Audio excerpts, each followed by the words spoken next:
like a Hellcat.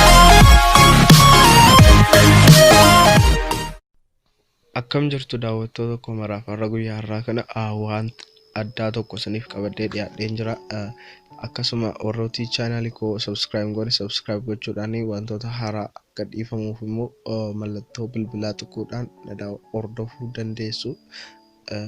Wanta har'a isiniif qabadhee dhufe keessaa tokko waa'ee inspector element ishee jettu ishee kan yeroo baay'ee PC dhaan yookiin kompiitaraan fayyadamna. Akkanammoo akkam goone bilbila keenyaan fayyadamuu dandeenya. Isayyuu Google Chrome irratti fayyadamuu dandeenya jedhudha. Jalqaba Google Chrome seenna. Egaa Google Chrome seenneen boodatti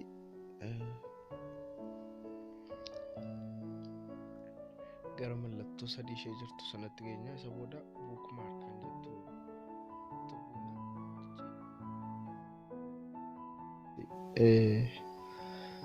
inspector element kan jettu itti gashinaa jechuudha. Erga kana asirratti barreessineen booda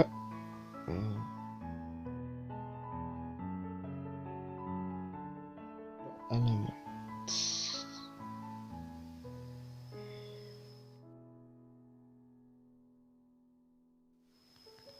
chi kunoo gajjallaa dhumaan dhumnaa jechuudha. Sadaffaarra achi keessa ammoo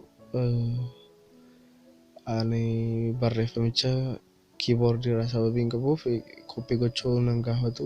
Kanaaf isin immoo description keessa isiniif nan kaa'a, baafachuu ni dandeessu. Isa booda kana paste irratti goone achi baakiidhaan kiyaabaana jechuudha.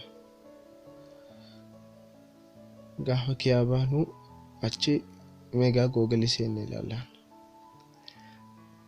Google bannee gubbaa lafa search godhamtu sanatti lafa linkii gashanitti inspector element jennee barreessinaa jechuudha. Gaafa kana kunoo gajjallaa kanatti news sila copy gootanii barreessitan isinii fidaa jechuudha. Bookmarkii sila gaafa itti buutanii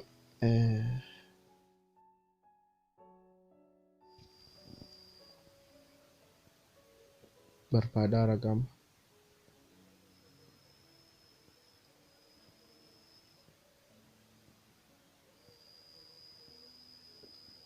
Karaa bookmarkis deemnee ilaaluu ni dandeenya jechuudha. Karaa bookmarkis kunooti mallattoo ishee nu fideera gajjallaatti.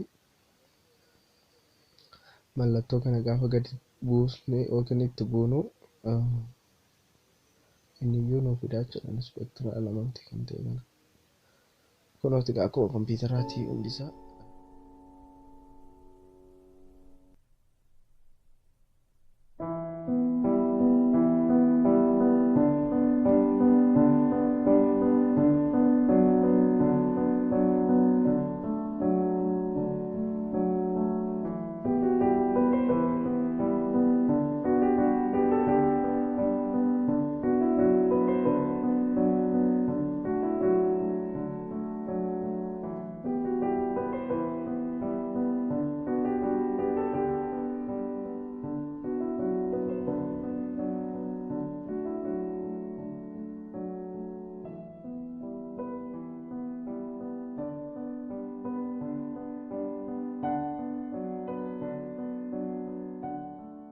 Galatooma chaanaalii koo haaraa kanaaf hamilee mallee akkanaa ta'uuf subscribe gochuudhaan like godhaa, viidiyoo koo immoo comment gochuudhaan na hordofaa. Wantoota kana boodaallee akkuma waliin deemnu imalli keenya dheeraa akka ta'uuf illee na hordofaa isiniin jedha. Galatooma.